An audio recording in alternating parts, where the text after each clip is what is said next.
3803 Writing Development Final Project, Italy Trip. I'm such a procrastinator. Here I am packing the night before for a 10-day trip to Italy. The usual doing of laundry for things I wanted to take that were dirty, and gathering all of my electronics. Those are the first on the list for me when packing for a trip. 100% battery charge and European adapters. This trip is going to be the trip of a lifetime for my mother and I. We are going on a mother-daughter trip across Italy, from Venice all the way to Rome. I finally finished packing, and I of course cannot sleep. With my friend Felicia and her family stationed overseas in Germany, I've made an international flight every year for the last 7 years, and a couple of times within 1 year. We have traveled to over 12 countries in Europe together. However, Germany is my favorite, and her family's as well. It is a captivating country. I can't imagine myself ever getting tired of it. And with all that travel experience, I know better than to sleep the night before. I manage to shut my eyes for a few minutes here and there, but I try to stay awake all night until I get on the plane. Since there is a 7-hour time difference, it really helps to acclimate if you sleep most of the time on the plane. Our flight leaves at 6:30 a.m., and we have to be at the airport at 4:30 a.m. That 2-hour check-in before an international flight is brutal sometimes. I managed to roll out of bed not because I'm tired, but because I'm trying to contain my excitement. Our Italy trip day of departure has finally arrived. Hurriedly, I shower and get ready. Then after I apply a bit of makeup, I place everything I used back into my cosmetic bag and neatly tuck it away inside my suitcase. I only have one small suitcase and one carry-on bag. I've learned not to travel with much anymore. It's such a hassle having too many bags. I have a rule now. If everything I need doesn't fit inside one suitcase, some things I really don't need are in there. So items are reevaluated, and then I inevitably find that everything fits. I roll my bag into the living room and park it by the front door. My father will be up soon, and he will take it to the car with my mom's luggage. Oh, I can't wait to get underway. I start to bounce around the house, making sure everything is tidy for my dad, while my mom and I are gone. Finally, we are off to the airport. The ride is uneventful, and we say our goodbyes to my father, and we wave as he drives off. Then I grab my mom's hand and we begin our adventure. In Dallas, we arrive to learn that our flight to Venice has been delayed 5 hours. My mom and I look at each other with the same bemused expression. I say, "We need to find a bar, stat," and my mom laughs at me. She doesn't drink more than a few glasses of wine in a whole year, but I need a cocktail. We find a place at DFW and park it. I mean, really get ready for this 5-hour delay. We eat, and I have 3 Bloody Marys with about 6 glasses of water. Hydration is key for flights this long. There is Wi-Fi and comfy chairs to sit in the lounge area of the restaurant, so Mom and I are reasonably relaxed. Then I hear our flight number, and we are off. Venice, Italy. We have arrived. Yes, we are here 8 hours late. It's the wee hours of the morning Italy time, and the airport is deserted. Of course, we have missed the Gate 1 travel group assembly at the airport, as well as the cocktail hour orientation with our group. I work my way to the Gate 1 travel booth, and there is a single agent. She is getting ready to leave, and we caught her. She called a water taxi for us and rode on it with us halfway to our hotel. She was up on top with the driver, and my mom and I were in the cabin. It was awesome. It was like the water taxi George Clooney and his wife Amand were photographed in when they got married in Venice this year. It was really swanky. We paid 80 euros for this darn taxi because we missed our tour group taxi 8 hours earlier. But we have the memories. Gliding across the canal of Venice at night. Dark, silent, only moonlight to light the way. And then you see it. Santa Maria delle Isolate. And it's incredible. The first of its kind. The dome, crown-shaped, was built and dedicated to the Virgin Mary.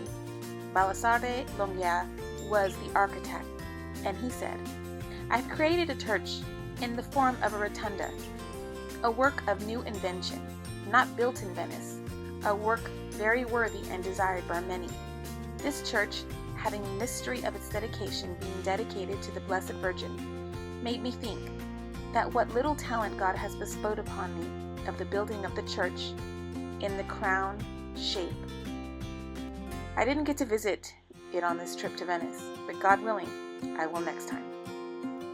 It's day 1 of our tour group excursions, and we are assembling to visit St. Mark's Square.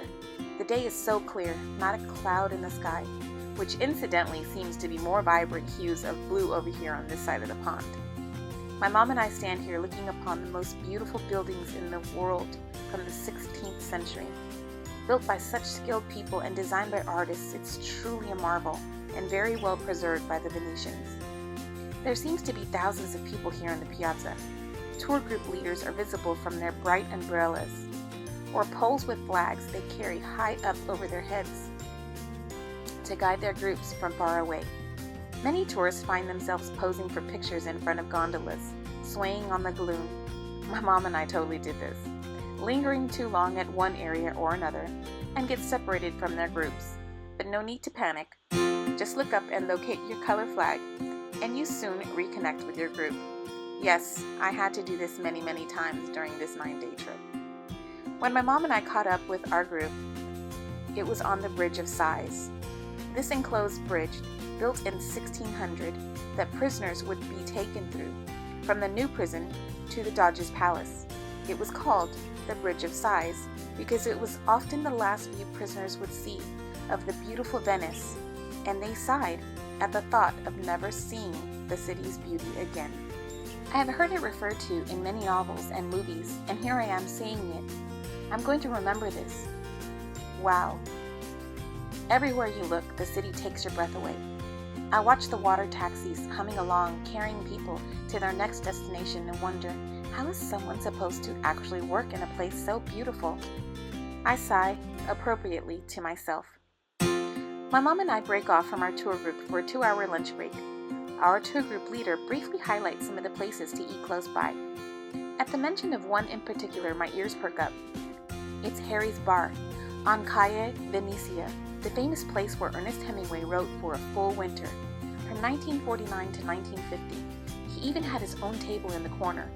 And Charlie Chaplin used to eat and drink there too. I had to go there. With no protest at all, my mom says, "Let's go," and I am elated.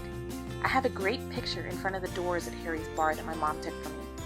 The food was mouth-watering, although the ambiance was a bit stuffy for my taste. I ignored the people looking at the American girl taking photos of her food and glass of wine. It was a mother-daughter lunch date experience I will never forget. We are in Florence now, at the Galleria dell'Accademia. There are many people here as our tour group walks past the doors into the gallery. The first time I saw him, I felt like my heart had somehow slowed down. Everything in me seemed to pause, moving ever so slowly. I stood there among the other tourists, astonished. There was complete silence, which was odd to me because there were so many people.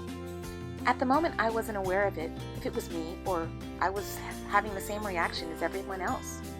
The museum is lit up with pure sunlight that bounces off the glass dome above Michelangelo's David.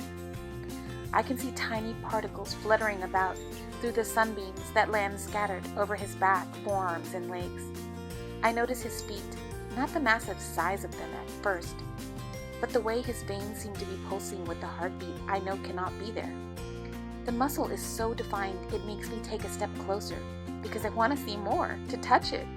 How can something so cold and hard like the marble he's made out of give birth to this amazing creature I stand before? There are no breaths taken by this creation of Michelangelo's, save the ones I have taken for it. I am remembering the movies, pictures, postcards, television shows, and little statues of the statue of David I have seen in the past. Nothing prepared me for what stood before me. Tears began to well in my eyes, and I didn't understand why I had become so emotional. I mean, I've been to the Louvre in Paris and seen many beautiful works of art, even my favorite painting of Liberty Leading the People by Eugene Delacroix, and I had no such feeling as this that came to surface.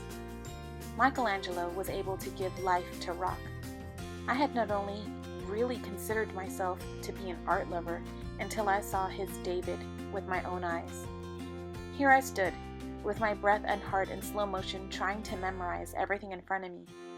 Amazingly, gifted hands with tools from hundreds of years ago crafted this statue that even modern tools would have a hard time creating. I was so blessed to be able to see the statue of David created by Michelangelo. Today, when I walked into the museum, I was unable to notice all the other great masterpieces that surrounded me. Once I turned through that corridor and saw him, I was entranced.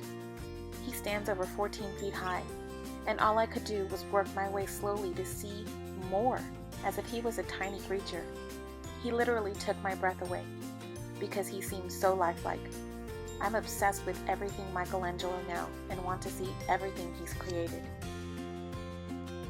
This trip to Italy took us to Venice, Pisa, Florence, Assisi, and the Tuscan wine country, Vatican City, and Rome. It was truly amazing. A mother-daughter trip of a lifetime. We took pictures and walked on cobblestone streets, drank wine, and ate pizza. In Italy.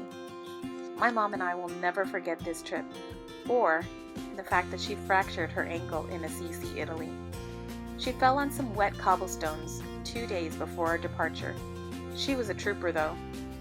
With a fractured and swollen ankle, she made it through the tour of the Sistine Chapel in Vatican City. She told me she wasn't going to miss seeing that ceiling in person. I'm fully aware not many mothers and daughters get to go on trips like this. We are blessed to have had this time, and I will cherish the memories with my mom always. I bought a painting in London a year ago, and it's canvas of the Grand Canal in Venice. The irony of that doesn't get past me. Of course, there is a gondola in the painting, and whenever I walk past it hanging in the living room, I think of Italy and the amazing gondola ride we went on with our tour group. My mom and I sat in the front, and we took some great photos. And this painting seemed to capture the feeling I had while I was in Venice. I can't wait to go back one day, hopefully with my mom and my dad, and no encounters with wet cobblestones.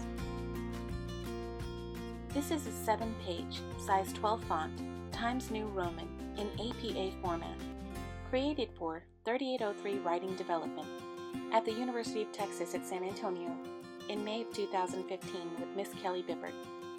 The photos from Italy used in this video were taken by Amy and Ida Mendez in October of 2011. Multimedia format used was iMovie. Directed by Amy Mendez. Audio by Amy Mendez. Thank you for watching.